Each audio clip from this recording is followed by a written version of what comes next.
A ilha de Bornéu é uma verdadeira pérola da natureza.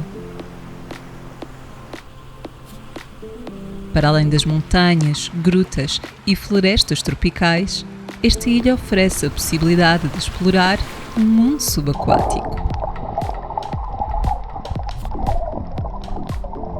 Ideal para mergulho, snorkeling ou apenas relaxar, vem conhecer algumas das praias mais acessíveis da ilha de Bornéu.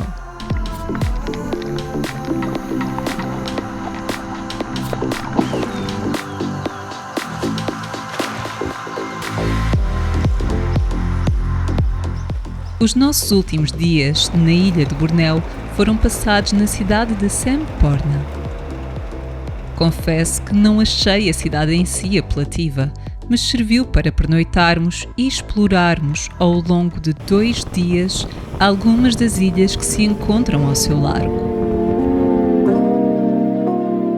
No primeiro dia, saímos em direção à ilha de Mabul. Apesar desta ilha ser mais direcionada à prática de mergulho, também é um bom local para snorkeling, especialmente porque estamos afastados das rotas comerciais.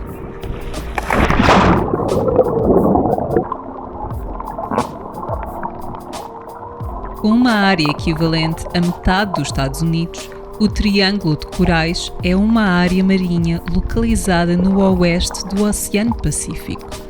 Abriga 75% das espécies de corais do mundo, 3.000 espécies de peixes de recife e 6 espécies de tartarugas marinhas.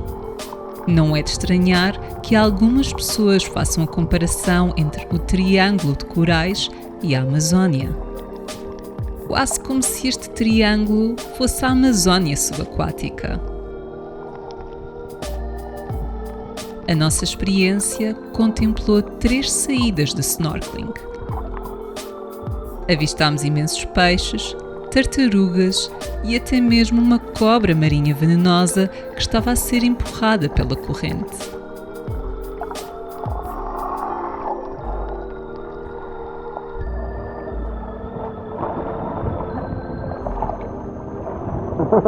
No segundo dia, fomos em direção à ilha Bué do Lang. Desculpem se não estiver a dizer o nome corretamente.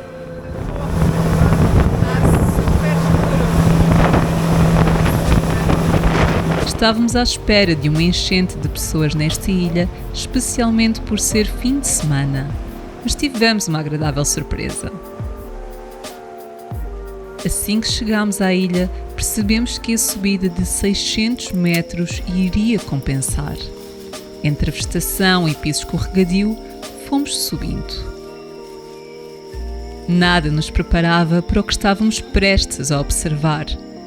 Mesmo com nuvens escuras, o brilho do mar foi notório. Que cenário incrível! Do topo, conseguimos avistar outras ilhas e diferentes tonalidades de azul que são quebradas pelos corais.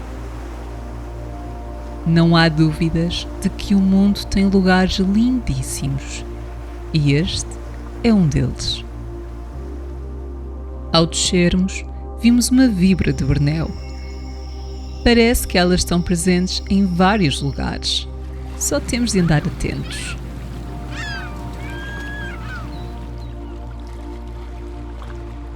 Foi ao largo da ilha Sibuan que conseguimos ver com maior clareza diferentes formas e cores de corais. Com a água tão pouco profunda, confesso que tive algum receio em encontrar mais uma cobra de água venenosa. Mas tal não aconteceu.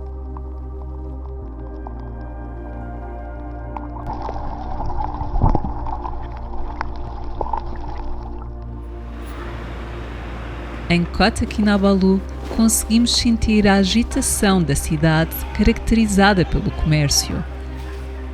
E no final deste episódio, iremos explorar alguns mercados desta cidade. Vou comer os dois.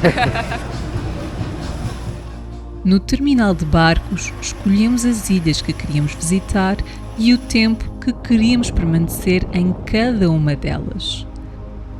A teoria é ótima, mas a prática revelou-se uma tremenda confusão. Mas já lá vamos.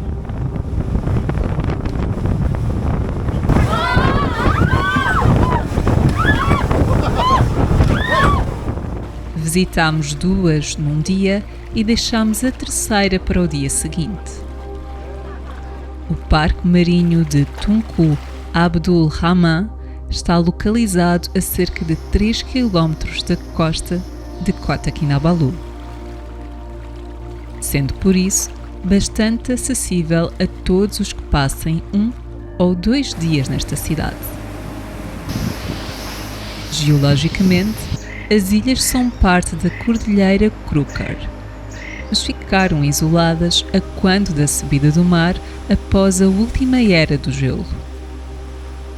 O cheiro a repelente foi substituído pelo cheiro a protetor solar e a água mineral trocada pela água de coco.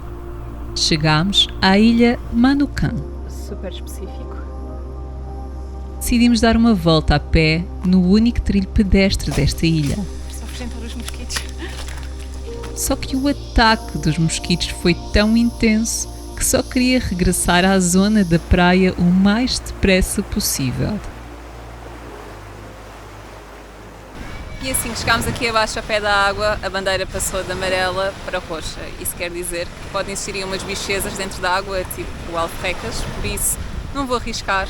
Vou ficar aqui na areia, aliás ganhei mais umas picadas durante o trilho. Por isso vou ficar aqui com o meu gelo que está enrolado na t-shirt e é isso. Vou ficar aqui a olhar com o coco, olhar ali para a água. Não vou arriscar.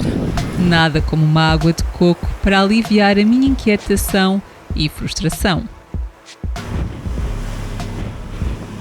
Pelo que lemos na internet, muitas pessoas consideram a ilha de Sapi como uma das melhores neste parque marinho para a prática de snorkeling. Afinal, viemos para dentro d'água.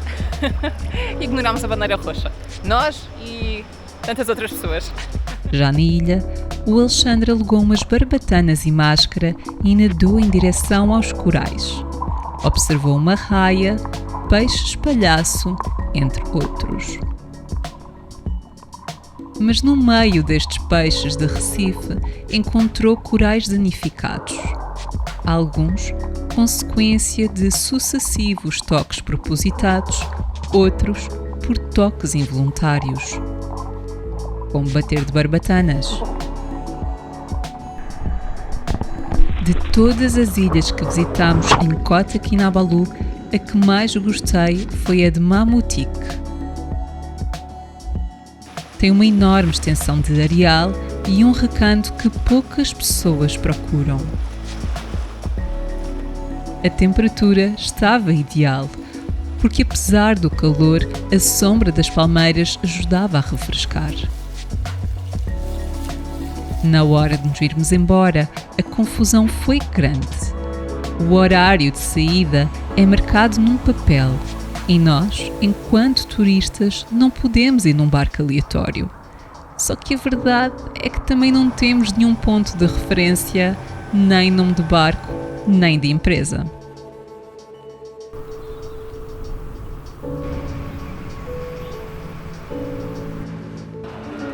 A cidade de Kota Kinabalu está cheia de vida, de comércio. Não visitamos o mercado público, que é um mercado coberto e funciona todos os dias até às 6 da tarde. Mas visitamos o mercado filipino que se encontra logo ao lado.